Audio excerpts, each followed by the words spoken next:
Well, Governor of California Gavin Newsom has launched a controversial redistricting bid to reshape congressional maps ahead of the 2026 House elections in California. Now, this is a move that aims to counter Republican efforts, particularly in Texas and Ohio, to secure a stronger GOP grip on the House of Representatives in 2026. This is something that is known as mid-decade redistricting.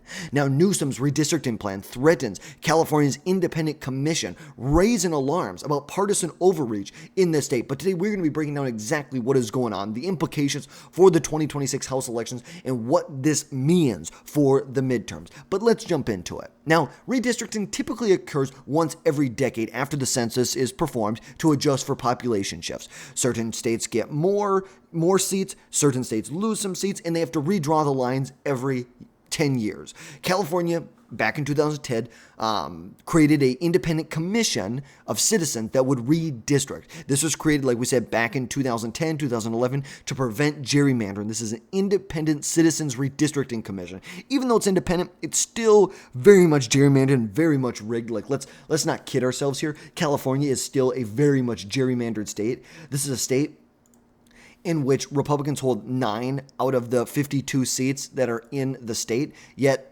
in the election, they are winning 40% of the vote at the end of the day. So obviously still a very rigged map against the Republican Party.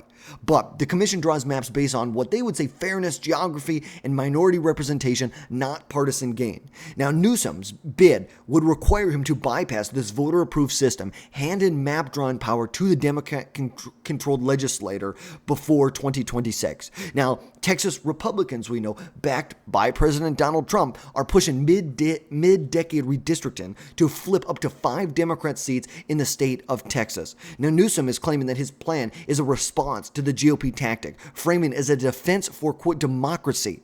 Critics argue that both sides are engaged in a dangerous game of partisan map manipulation. And that's the reality here. You're defending democracy? So let me ask you, were you defending democracy then? Where were you when you were trying to defend democracy when the state of California rigged their map against Republicans? Extremely bad. Really bad. And we know right now that Democrats are going to the state of Illinois. They're going to California. They're going to Massachusetts. The 3 of the most rigged maps in the country. Look at this. You go, it's like Illinois is almost worse. Look at this. Look at, like, somehow they draw this. Tell me this isn't gerrymandered. Look at this. This is absolutely insane. It's absurd. Republicans in the state are winning 46% of the vote, but yet they only are winning 3 out of the 14 congressional districts here. The same thing is true up here in Massachusetts. Look, Democrats are winning every single one, every single congressional map, or district.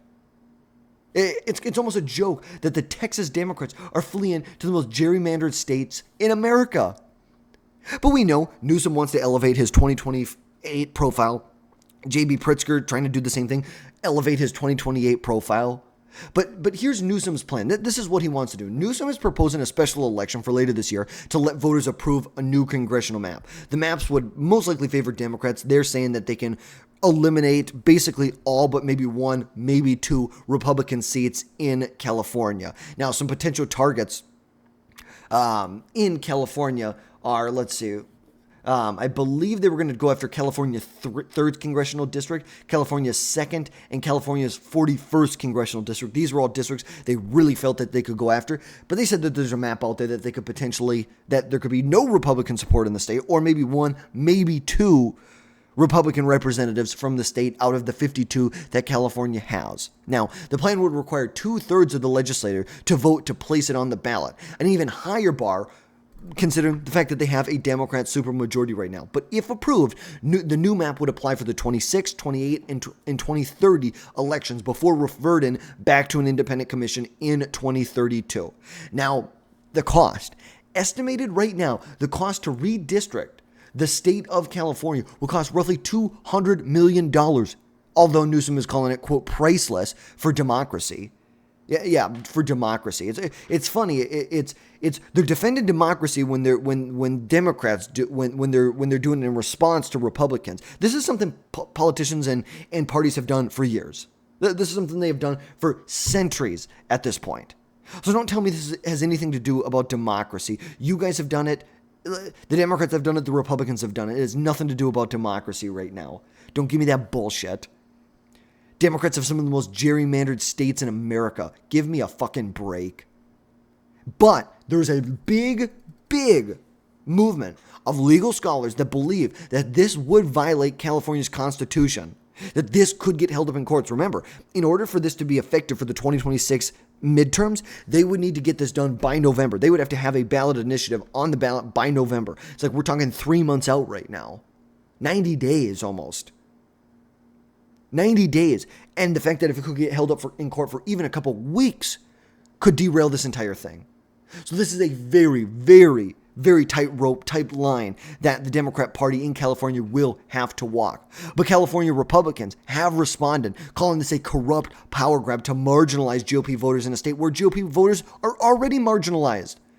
They argue that Newsom's plan undermines the voter-approved independent commission, betraying public trust. There's no doubt about that. They're 100% breaking the law by doing what they're doing here, because the GOP only holds 9 out of California's 52 House seats, and the new map, like we said, could reduce it as few as 1, maybe 2, maybe 3. And yes, in Texas, the redistricting there, while it's aggressive, it is illegal in the state, where the legislator controls the map drawing.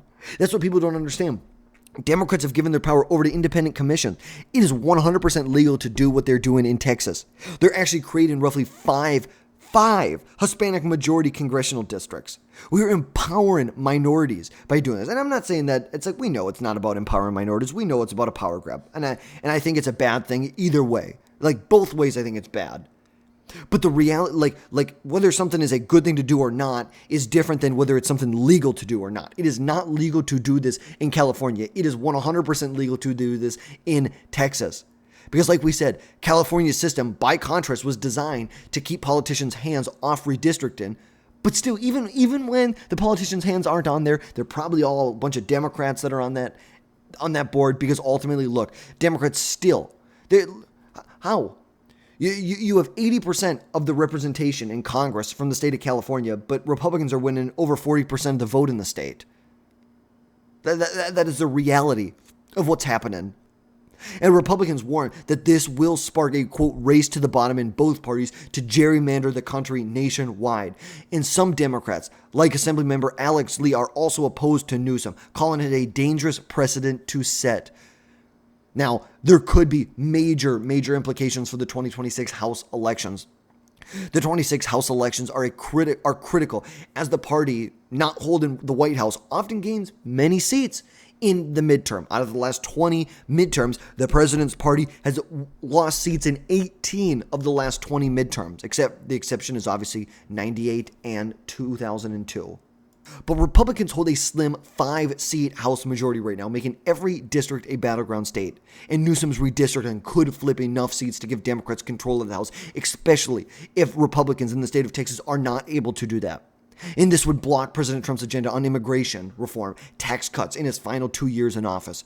However, the GOP-led states like Missouri, like Ohio, are also eyeing redistricting, which could escalate the fight. But folks, just to wrap things up here, Newsom's redistricting bid is a bold, and I mean bold, bid, but a troubling bid and an illegal move to counter GOP tactics in the state of Texas. It risks dismantling California's independent system, which really isn't independent.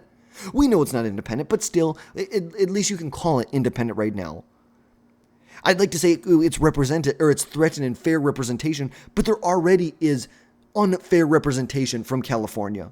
But folks, that is going to wrap things up for today. As always, drop down below, hit that subscribe button, make sure you never miss another video from us again in the future, and folks, we will catch you next time.